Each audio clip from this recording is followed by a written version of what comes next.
Video میں ہم آپ کو بتائیں گے کہ پاکستان میں صحت مند خون کو حاصل کرنے کے لیے کتنی اور کون سی پریشانیاں اٹھانی پڑتی ہیں اور ہمارے معاشرے میں کیوں رضاکارانہ خون دینے کا رجحان بہت کم ہے۔ ناظرین، سب سے پہلے ہمارے لیے یہ جاننا بہت ضروری ہے کہ آخر یہ خون ہے کیا اور مریض کے لیے اس کو حاصل کرنے کے لیے کون سے ذرائع دستیاب ہیں۔ خون انسانی جسم کا ایک اہم عنصر ہے جس کے بغیر حیاتی کا تصور ناممکن ہے۔ آج کل کے حالات میں جس طرح بیماریوں کی شرح تیزی سے بڑھ رہی ہے، مختلف روڈ ایکسیڈنٹ، بچے کی پیدائش کے وقت ماں کو چھوٹے بڑے آپریشنز، تھیلیسیمیا اور کینسر جیسی مہلک بیماریاں جن میں خون کے بغیر لوگوں کا زندہ رہنا ناممکن ہوتا ہے، یہی وجہ ہے کہ خون کی طلب میں دن بدن اضافہ ہوتا جا رہا ہے۔ کیا آپ جانتے ہیں کہ خون حاصل کرنے کے کیا ذرائع ہیں؟ آپ کو سن کے یہ حیرت ہوگی کہ آج کے جدید میڈیکل سائنس کے دور میں بھی خون کا صرف ایک ہی ذریعہ ہے، وہ ہے آپ اور ہم۔ یہاں اس کی کوئی فیکٹری نہیں ہوتی، نہ ہی آپ جا کے اس کو کسی بازار سے خرید سکتے ہیں۔ صرف ایک انسان ہی اپنا خون کسی مریض کے لیے دیتا ہے تو یہ ضرورت پوری ہو سکتی ہے۔ ناظرین، پاکستان میں ایک بہت بڑی تعداد مریض کے لواحقین کی شاید یہ سمجھتی ہے کہ ایمرجنسی کے وقت دیا گیا خون ہی ان کے مریض کو لگایا جاتا ہے، تو یہ بات یاد رکھیں، ایسا بالکل نہیں ہوتا۔ خون کو لینے کے بعد کم از کم 4 گھنٹے اس کی ٹیسٹنگ یعنی چکاس کے عمل کے لیے درکار ہوتے ہیں۔ اس میں خون کو مختلف خون سے لگنے والی بیماریاں جیسا کہ hepatitis B, hepatitis C, AIDS, malaria, syphilis وغیرہ سے چیک کیا جاتا ہے۔ جب اس بات کا اطمینان ہو جاتا ہے کہ لیا گیا خون ان بیماریوں سے پاک ہے، تو ہی وہ خون کسی مریض کے لیے ایک مقررہ درجہ حرارت پر فریج میں محفوظ بنایا جاتا ہے۔ سوچیں کہ فوری طور پر کیسے کسی مریض کو بغیر تشخیص شدہ خون دیا جا سکتا ہے۔ اس کا مطلب یہ ہے کہ ایمرجنسی میں صرف پہلے سے دیا گیا تشخیص شدہ خون جو مقررہ درجہ حرارت پر فریج میں موجود ہو، وہی کسی مریض کو دیا جا سکتا ہے۔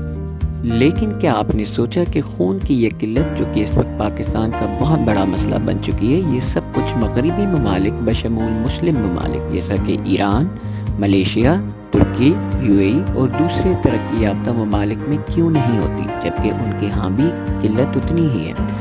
جی ہاں، اس کا جواب یہ ہے کہ ان کے ہاں لوگ رضاکارانہ طور پر اپنی ذمہ داری سمجھتے ہوئے ہر 3 مہینے، 6 مہینے یا کم سے کم سال میں ایک دفعہ ضرور خون کا عطیہ دیتے ہیں۔ اس طرح کرنے سے نہ صرف ان کو ایمرجنسی یا کسی آپریشن میں فوری طور پر خون کی ضرورت پڑتی ہے، تو پہلے سے فریج میں موجود صحت مند اور تشخیص شدہ خون موجود ہوتا ہے، بلکہ اس کے علاوہ اس طرح سے وہ لوگ ہم سے زیادہ صحت مند بھی رہتے ہیں۔ کیا آپ نے سوچا کہ اس کا مستقل حل پاکستان میں کیا ہو سکتا ہے؟ جی ہاں، اس وقت صرف اور صرف آپ اور ہم لوگوں کا مستقل بنیادوں پر رضاکارانہ خون کا عطیہ دینا۔ پاکستان میں رہنے والے لوگوں کی بہت بڑی تعداد رضاکارانہ خون کا عطیہ نہیں دیتے۔ کیا آپ نے سوچا کیوں؟ جبکہ الحمدللہ پاکستان کی آبادی کا 60% حصہ نوجوان نسل ہے۔ اس کی بہت ساری وجہیں ہو سکتی ہیں، جیسا کہ ڈر، غیر معیاری سرنجز کا دوران خون استعمال، لوگوں کو خون دینے کے طبی فوائد کا علم نہ ہونا، یا کبھی لوگوں کو خود سے اس کی ضرورت کا پیش نہ آنا۔ جہاں تک غیر معیاری خون کی بات آ جاتی ہے تو آپ کو سن کے بےحد خوشی ہوگی کہ حکومت پاکستان نے پورے ملک میں معیاری اور صحت مند انتقال خون کے لیے 15 جدید ریجنل بلڈ سینٹرز بنائے ہیں، جو کہ صوبائی حکومتوں کے تعاون سے فعال ہیں۔ ان میں سے ریجنل بلڈ سینٹر جامشورو بھی اسی پروگرام کا حصہ ہے۔ اس پروگرام کا اصل مقصد یہ ہے کہ RBCs کے آس پاس کے علاقوں میں بنے ہوئے تمام تر بلڈ بینکس اور ہسپتالوں کو صحت مند خون کی فراہمی اسی مرکزی اور جدید نظام کے تحت کی جائے، تاکہ پاکستان میں غیر معیاری خون کے ذریعے سے پھیلنے والی بیماریوں پر قابو پایا جائے۔